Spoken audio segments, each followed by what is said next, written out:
Ini Mamat cuma bawa 2 gelas nih. Apa-apa kan Pak Hermono pasti udah buka puasa di sana dong. Iya. Apa buka puasanya menghadapi Facebook nih, dengar keluhan-keluhan. Iya, Pak, ini kan kita kan balik lagi nih, kita mulai lagi untuk ngobrol soal apa yang dilakukan oleh KBRI bagi warga negara Indonesia yang ada di Malaysia di tengah pandemi yang, wah saya kebayang sih Pak, apalagi saya ingat nih tahun lalu kira-kira Maret berusaha untuk memulangkan suami saya yang juga bekerja di Malaysia, itu kan sulit sekali gitu. Kebayang bagaimana membantu memfasilitasi warga negara Indonesia yang masih ada di sana dengan kondisi beragam. Iya. Pak Hermono sempat menyebutkan soal mereka yang undocumented, artinya mereka yang tidak ada di punya sana dokumen, statusnya ilegal dan lain-lain, tapi juga harus butuh perhatian. Nah, kalau tidak salah kan sebenarnya pemerintah Malaysia itu sudah punya program namanya rekalibrasi ya Pak ya.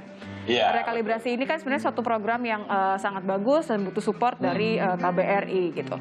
Nah, sejauh ini dalam kondisi pandemi seperti apa Pak? Pasti kan tambah sulit ya untuk mereka menangani pelaksanaan program rekalibrasi ini. Jadi rekalibrasi itu kan ada 2 ya. Itu untuk pemutihan lah gampangnya pekerja migran atau pekerja migran yang tidak berdokumen, dia boleh diputihkan supaya dia berdokumen. Tetapi ini ternyata kita evaluasi sedikit sekali yang bisa masuk program rekalibrasi ini. Pertama memang prosedurnya agak ketat ya.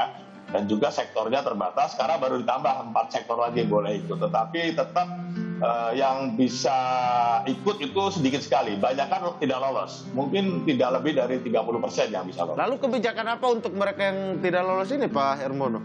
Harus pulang. Kalau tidak lolos dia harus pulang.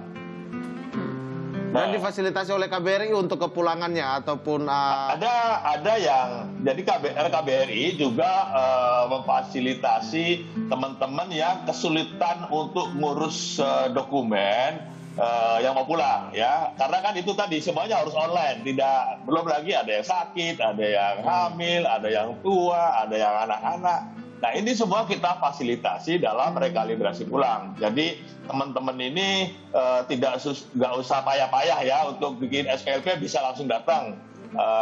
Kemudian untuk bikin exit permit atau COM itu kita bantu, tidak usah daftar online. Ya kita punya dibantu khusus oleh imigrasi Malaysia. Silakan Indonesia boleh tanpa melalui online. Nah.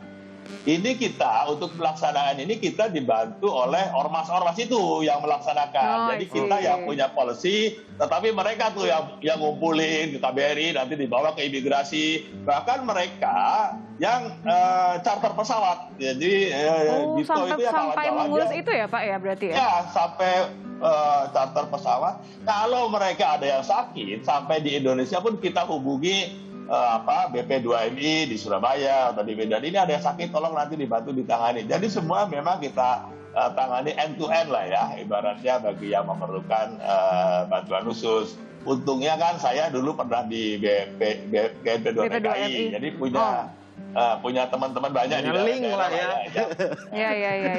Ya karena kan mereka juga banyak untuk membantu kepulangan ya, baik sebelum pandemi maupun juga sekarang setelah pandemi ini kan kasusnya juga beda, ada penanganan COVID-19 tentunya. Betul. Nah kalau untuk yang mereka yang tidak memiliki izin ini gimana Pak nasibnya? Tentu kan lebih sulit ya? Iya. Ya, memang the only way cara yang ini ya harus pulang ya. Harus pulang, nanti kita buatkan SPLP. Jadi yang nggak punya dokumen sama sekali, kita buatkan SPLP, lalu mereka pulang, ikut program rekalibrasi pulang. Nah, selalu ya jadi persoalannya, Pak, kalau saya pulang nanti di kampung saya kerja apa? Iya. Sampai di sini, saya tanya, sampai di sini kerja apa? Ya nggak kerja juga Pak, ya di sini nggak kerja lebih susah lagi, mendingan pulang aja. Mumpung ada program rekalibrasi, di mana biaya dendanya itu murah. Kalau sekarang kan Rp500. Tapi kalau tidak ada rekalibrasi itu Rp3.100 biayanya. Wow. Jadi ya berasa ya Pak ya, Rp3.000 itu biaya berasa banget loh. Bisa lebihnya itu bisa buat beli ketupat di kampung gitu. Tapi itu semua biayanya gimana Pak, ditanggung oleh KBRI apa pribadi masing-masing mereka yang menanggungnya? Karena kita tahu Bapak barusan menjelaskan bahwa ada beberapa yang bahkan tidak mempunyai pekerjaan di Malaysia. Ya, Jadi prinsipnya itu adalah biaya pribadi, prinsipnya ya. Oke. Tetapi ada case-case tertentu, kasus-kasus tertentu di mana dia sakit, betul-betul tidak ada pekerjaan, tidak ada keluarganya di sini, maka itu atau sakit nggak punya biaya obat itu ditanggung oleh KBRI untuk case-case tertentu. Tetapi juga ini kan ada ormas-ormas yang mengorganisir pemulangan ini. Dan sebagian juga untuk yang betul-betul tidak mampu ditanggung oleh ormas, disubsidi lah, ada cross subsidi lah ya, yang dikelola oleh ormas. Jadi lumayan juga. Jadi ini gotong royong lah ya. Kan yang dikelola oleh ormas itu ada biayanya, ada kelebihannya sedikit lah ya, 70 ringgit apa gitu ya. Nah ini kelebihan itu nanti digunakan untuk mensubsidi teman-teman kita yang betul-betul tidak mampu. Jadi ini ada semacam cross subsidi silang lah ya. Jadi alhamdulillah ya bisa inilah ya bisa merangkul sebanyak mungkin begitu ya. Ya, dan luar biasanya ormas-ormas yang tidak tergabung dalam AOMI ini itu juga mereka membantu lah ya, ada yang menggalang dana melalui masyarakatnya. Jadi sesuatu yang saya saksikan luar biasa di sini adalah semangat gotong royongnya yang luar biasa. Tadi kan Mamat kan sempat nanya sebelum ngambil minum tadi ya, sempat nanya soal bagaimana tantangannya sekarang setelah ada lockdown. Ini kan baru sekali ya, hitungan hari lah ya, ada 6 distrik yang di lockdown karena tingginya kasus COVID-19.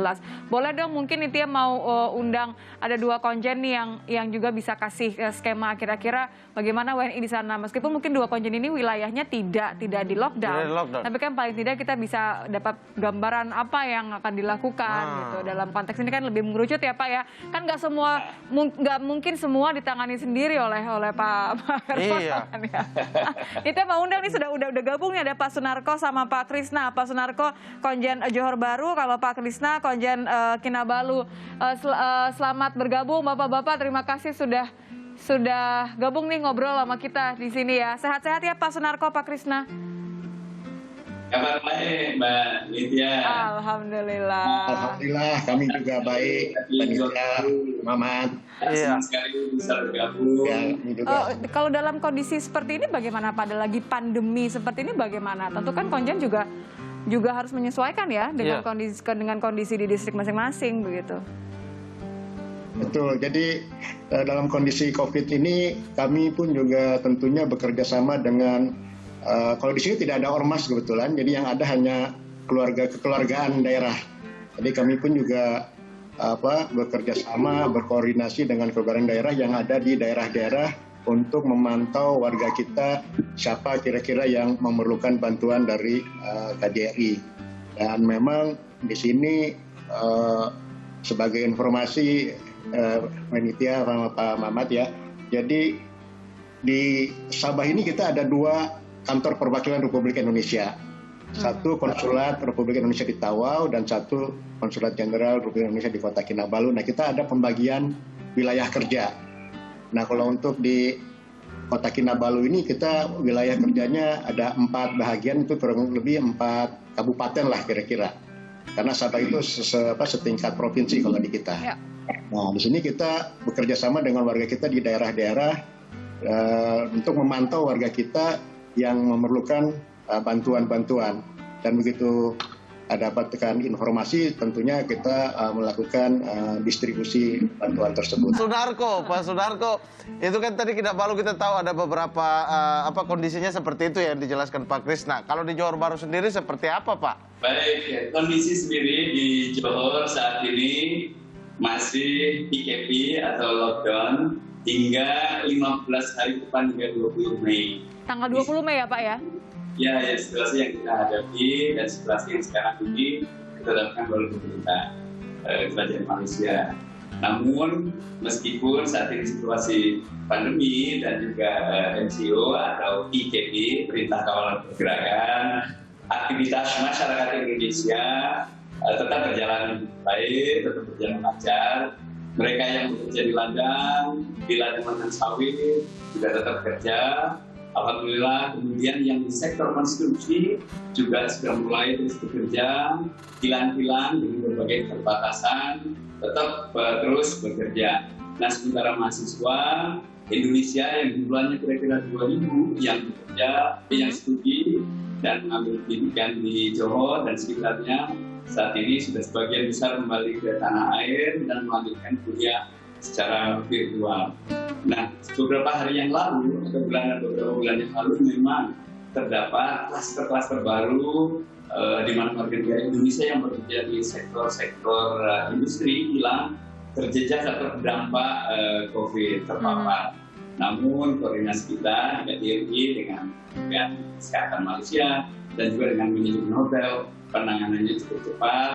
Nah, dalam situasi seperti ini tentu saja upaya-upaya yang kita lakukan sekarang ini kita fokus untuk bisa membantu warga negara Indonesia yang akan bisa kembali ke Indonesia melalui jalur-jalur laut ini.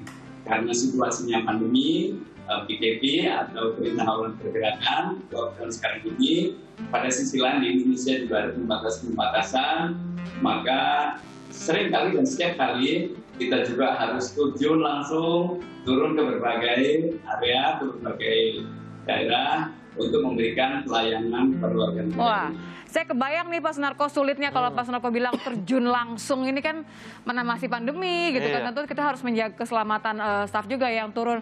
Pak Hermano kan tadi nyebutin soal ada ini ya Pak ya, organisasi masyarakat AOMI itu ya, dia mau undang nanti ya, boleh kita ajak ngobrol, kita pengen tahu sebenarnya seperti apa pelaksanaannya, turun ke lapangannya, tantangannya boleh. Kemudian skema pendistribusiannya seperti apa. Pak Sunarko sama Pak Krisna jangan kemana-mana, kita akan kembali sebentar lagi gabung nanti sama perwakilan dari AOMI, berarti kita akan ngobrolin soal skema pendistribusian untuk warga negara Indonesia di Malaysia. Kita memfasilitasi mereka charter itu karena banyak pesawat delay. Dan ketika delay, ngadunya kemana? Ke Facebooknya Pak Hermono. Pak, itu aja ditunda, tiketnya hangus loh.